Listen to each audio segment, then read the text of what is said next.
Well, good day, my friends. It's your old pal Jordan the Lion with the lovely Katie and the beautiful Jawberry. We thought that we were done for the year, and we were going to be done for the year, but Katie is such a great sport. I found out yesterday that a beloved 1990s filming location that I've always wanted to vlog is partially being demolished already. And so I told her, and she was cool enough to travel several hours with me so that we could come see this before it's gone. So Daze with Jordan the Lion and you all, we are gonna catch a 90s filming location before it's gone.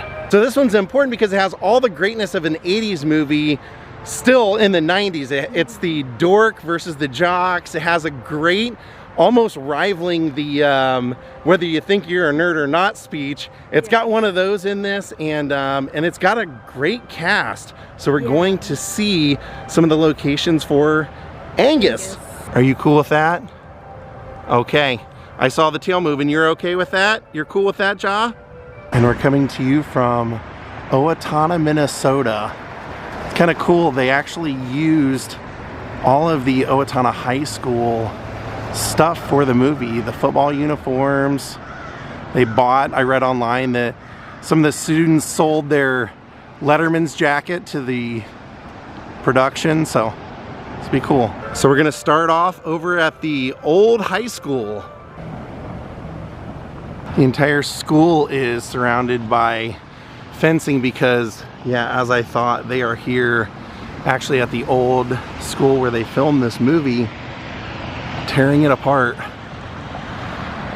They actually filmed this in 1994 over 1 week, which is unheard of. 1 freaking week in October, so that they could get the football scenes. So our first shot over here are the buses lined up right here in front of the school, and a bunch of kids are like getting off the bus, and Angus is one of them, and he just stops and is standing right there.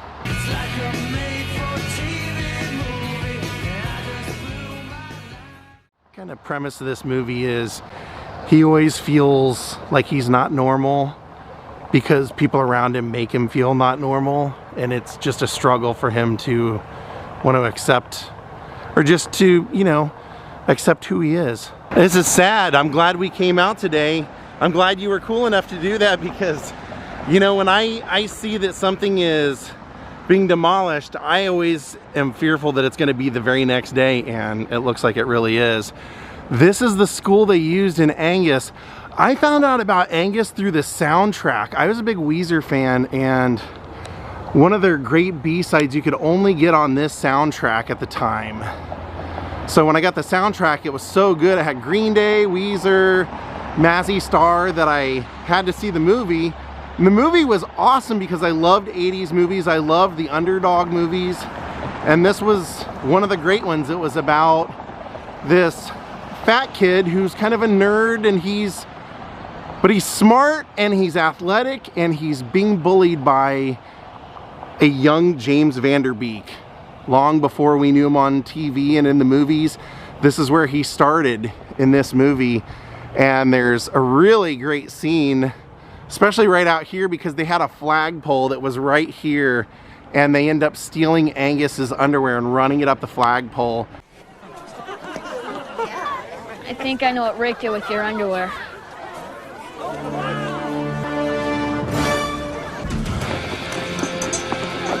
And for one of the bits, they used like an oversized pair of underwear. So it was actually like a big giant size pair that they would have been flying up here.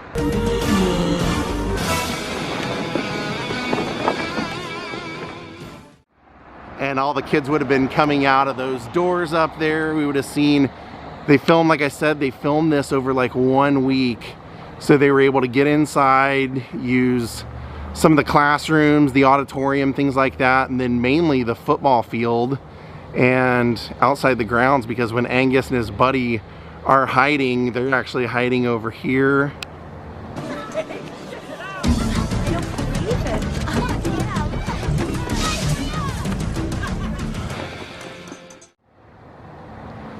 Like I said, it's a great cast. It's James Van Der Beek introducing him, introducing Charlie Talbot, who plays Angus, but then you also have Kathy Bates, George C. Scott, Kevin Conley. Really great cast. From what I read, they stopped using this in the fall of 2023, and I actually saw a listing where the property was for sale, but it looks like they're just tearing everything down. So there's machines over there tearing things down, working their way across.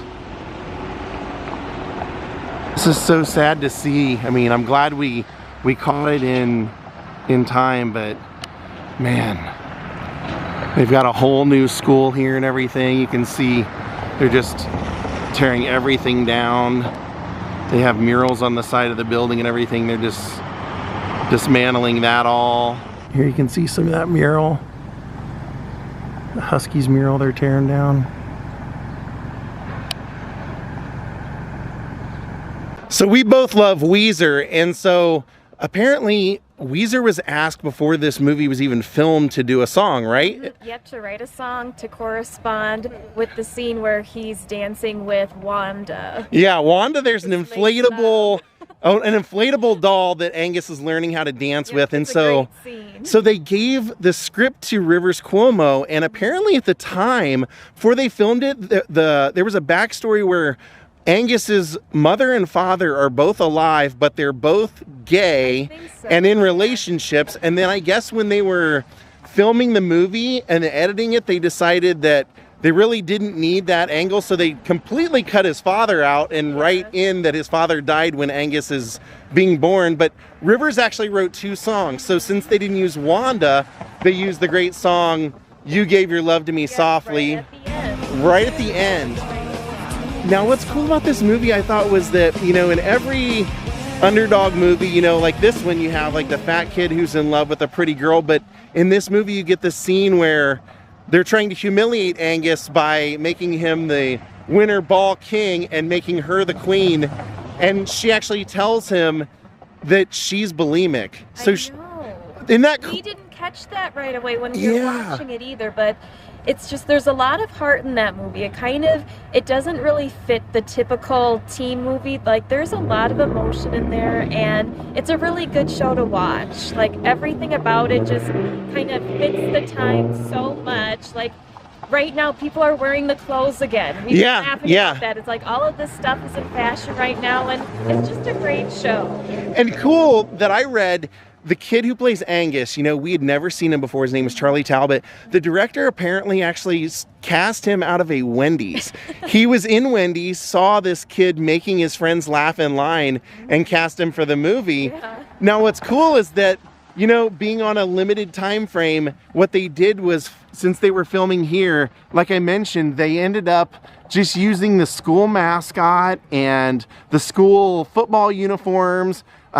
This was Owatonna High School, and so you'll even see the inside the locker room, the coach is wearing an Owatonna football hat, and so I was able to find a really cool thread about people who were hired, like the students who went here who were hired to be extras, and they were saying, yeah, like that they basically, the school didn't want them to participate because they thought it would interfere with their studies, and the kids all signed up to do it anyway. So the football scenes that they did over at the football field, they would stay up all night filming that. And there was a funny story that we'll tell you about over there. But yeah, it's sad to see that it's such a historic place like this. I think this was the only movie done here. But like I said, in like 1 week, they were able to capture this amazing magic here in this building and incorporate the entire town and the students into the production. So I saw one girl posting that like her brother was the football player that Angus ends up just creaming out there on the field. And we see them at one point over at a place called the Lunchbox, and that's right across the street. So right here, right across from the construction, this was the Lunchbox. And apparently at the time it was a business called The Store, and or that's what everybody was calling it in the comments section. And this is where we see Angus and his friend sitting out here at a table eating, and you can see that there's some more tables down here, and Melissa and the jerk of the movie are sitting down there, and that's when they're talking about trying to win the Green Day tickets because Green Day's coming to town and they're giving away tickets on the radio. So every time they play Green Day, the first caller gets free tickets to their concert. Hey. Hi. I'm great. they're talking about trying to win those, and you can see that in the background behind their heads.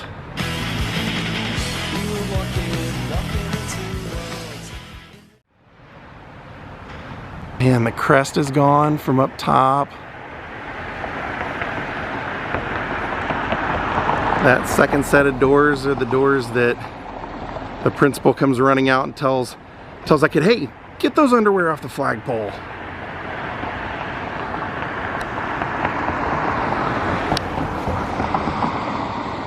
Get that down from there. So they have the old football field that we see in the movie. This is all gated up as well, but you know, we were gonna match up that building they're actually destroying in the background right now. We're gonna show you clips from the football scene at the beginning, which they kind of used to paint the sad life that Angus has, because he ends up he hits a player so hard that he causes a fumble after his quarterback had, you know, the guy that we hate through the movie, James Van Der Beek's character, throws an interception. The other team gets it. Angus hits the guy so hard the ball flies up in the air.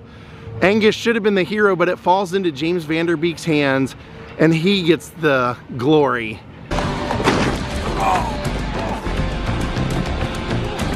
And we're gonna show you that building that they're destroying right there. That you can see in the background of the shots.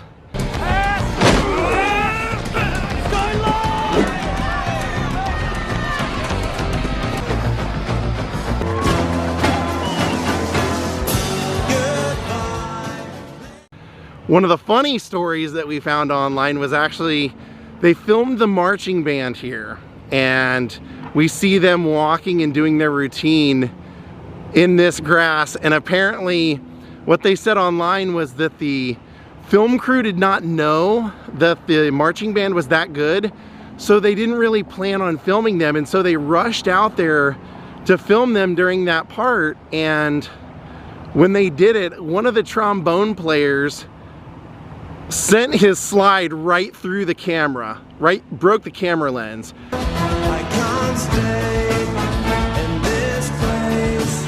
I can't stand when the room turns round. There's too much. And I saw a bunch of people talking about it online, laughing about it, and they said, well, that was this guy named Adam, and they said, it's not really his fault. The band director said, don't ever let anybody get in your way of a good performance. And they said he just took it literal, and when the camera got in his way, he broke the lens. But you can see this band shell in the background in some of the shots.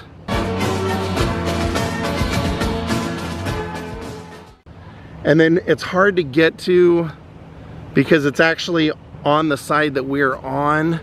But this up in the corner up here is where Angus's friend gives the three jocks the video that embarrasses them. We'll show you where that was.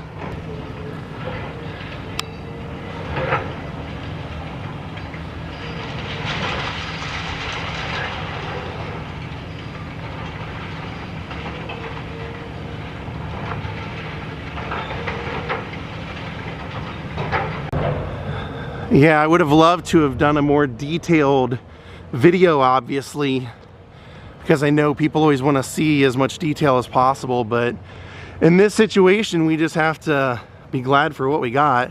You can see those light tower things in the movie, and there would have been one of the entrances into the old field as the fan, so that's where all the extras, all the kids that got paid, that were commenting on the message board, they were all part of this, filling up these stands for the football scene.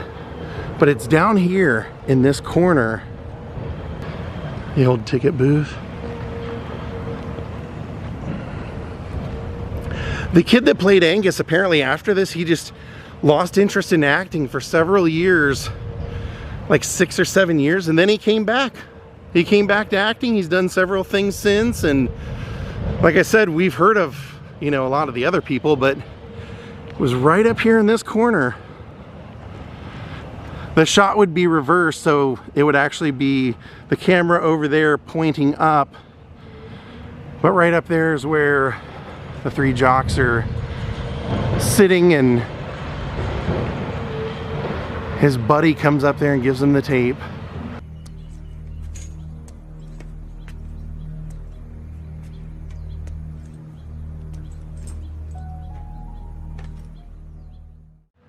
Unfortunately. And more destruction.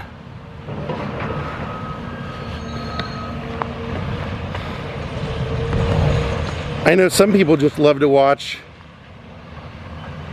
filming locations being demolished, or they like to take that in, so I figured that was also a good reason to come out here.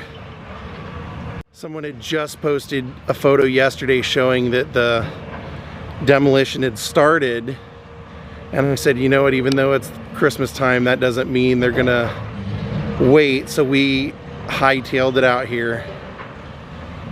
Man, that we would have seen in the background.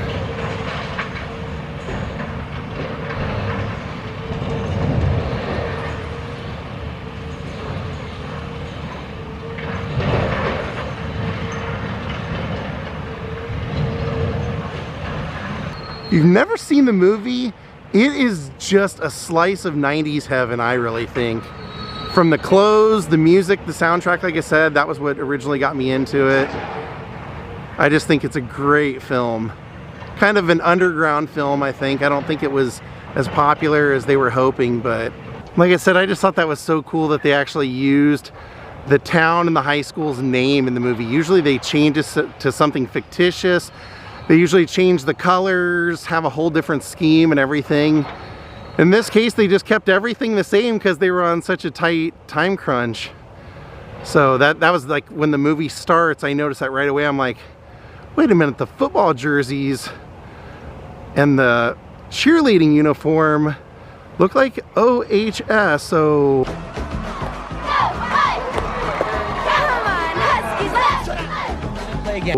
I wonder if they did that, and then as we watch the movie, it's just plastered all over the place. There's that Huskies emblem. We see that in the movie, especially in the locker room. So we'll go ahead and go over to the other side over there and get a closer look at the destruction, the demolition.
Sad to see it all go. I was really hoping that they would leave that flagpole up just for the heck of it. because I can definitely tell where it would have been and everything. It was like right there in the center, but yeah, I was hoping just because of that memorable scene that it would still be here, but unfortunately not. Couldn't find the location of his house, unfortunately.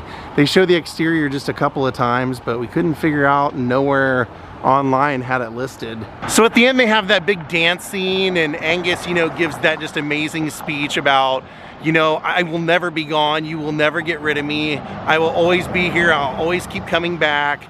It's that great, like, whether you think you're a nerd or not speech from Revenge of the Nerds. It's basically that moment.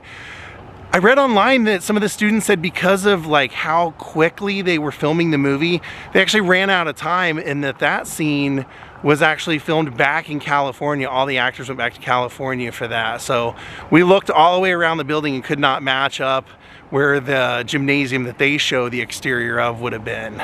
Unfortunately, this is the last looks at the old high school from Angus.